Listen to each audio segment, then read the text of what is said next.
Southeast governors keep mute on Nnamdikanu's life sentence, transferred to Sokoto prison. They really kept quiet though. The people of the Southeast, they don't like this man. It's almost as if he's just fighting for a lost cause. Like the people that he's even fighting for gone. It's almost as if they don't care. They don't care. It's only Abaribe that has been saying something about this man. At least it's only Senator Abaribe that I know that has been speaking on his behalf. Most of the Igbo people, the Igbo elites that are supposed to be saying something and be angry with this judgment, they are not. Even the governors. So, the 5 governors of Nigeria's Southeast region have maintained a striking and controversial silence following the life sentence handed down to Nnamdikanu, leader of the indigenous people of Biafra, IPOB, by the Federal High Court in Abuja on Thursday. The judgment delivered by Justice James Omotosho has triggered widespread condemnation across the region and beyond.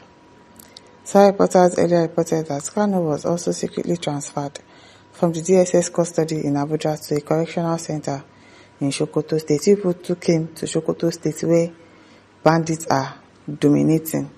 So, God forbid now, they will go and attack him in the prison and then say it's bandit that buy them, abi? Because I don't understand why in all the prisons that are here in Abuja, why Sokoto? Is Sokoto that secure that you are taking him to a Sokoto prison? What are you people trying to do? Yes, as regional and national stakeholders voiced strong reactions, the political leaders closest to the issue, Southeast governors, have not released statements, convened meetings or taken a public stance. Observer says this silence is not new. It reflects a long-running pattern of political caution among regional leaders whenever the IPOB matter resurfaces, especially concerning Kanu's detention or legal battles.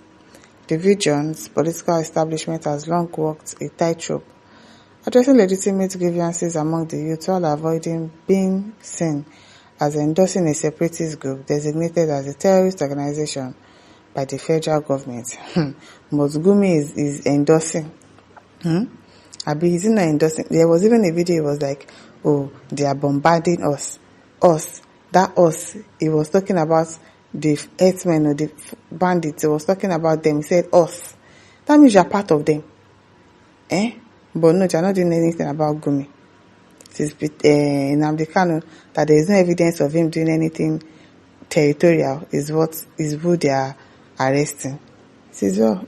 But critics argue that this latest episode crosses from caution into abdication. Public frustration is fueled by memories of the Southeast Governors Forum role in the 2017 proscription of IPOB.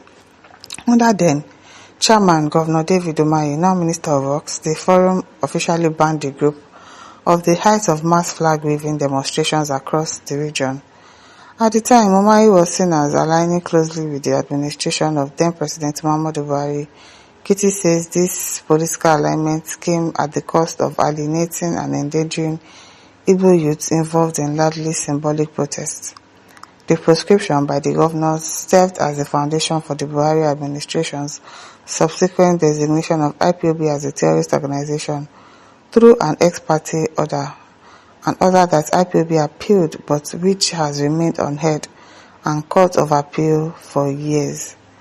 Notably, although a high court in Enugu State nullified the proscription in 2023, Justice Omotosho still relied on the original ban to convict Kanu as the leader of a terrorist organization.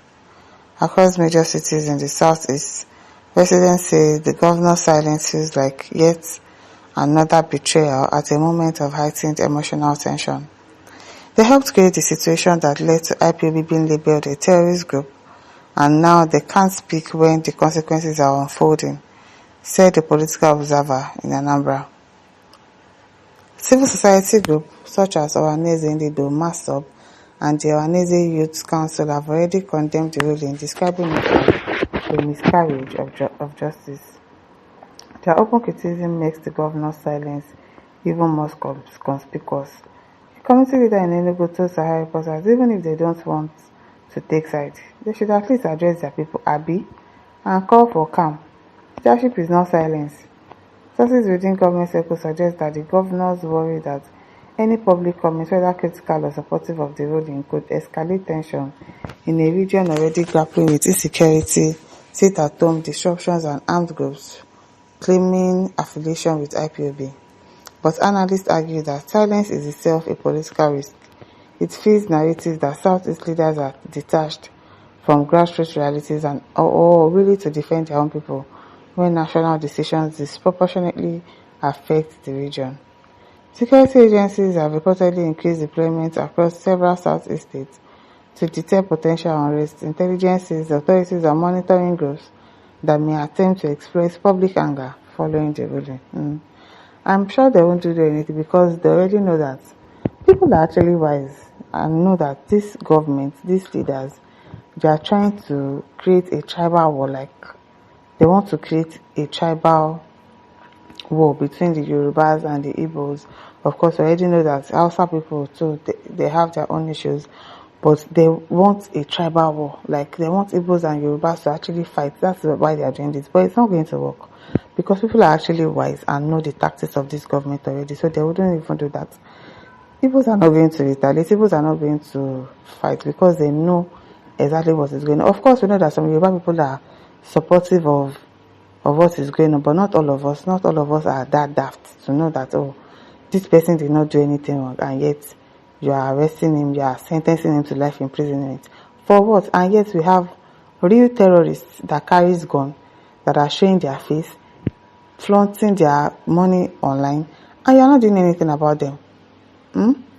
What kind of head do they have? Do they have two heads? I don't understand.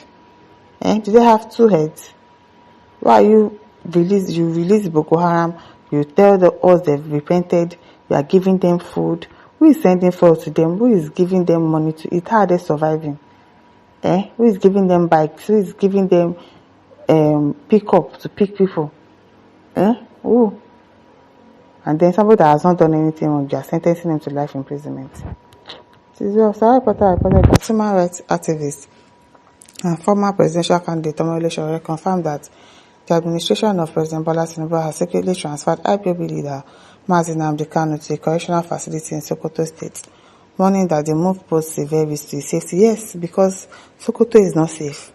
And we know that bandits are in Sokoto State. Hopefully they will not come and tell us that some bandits attacked the prison and then something happened to him. They should not allow anything to happen to that man. Really, they should not allow anything to happen to Nnamdikanu in prison, because I don't know why they took him all the way to Sokoto without informing his family. They didn't inform his lawyer. What are people trying to do? It is well. My listeners, don't forget to like, to share and subscribe. Thank you for listening. See you some other time. Bye.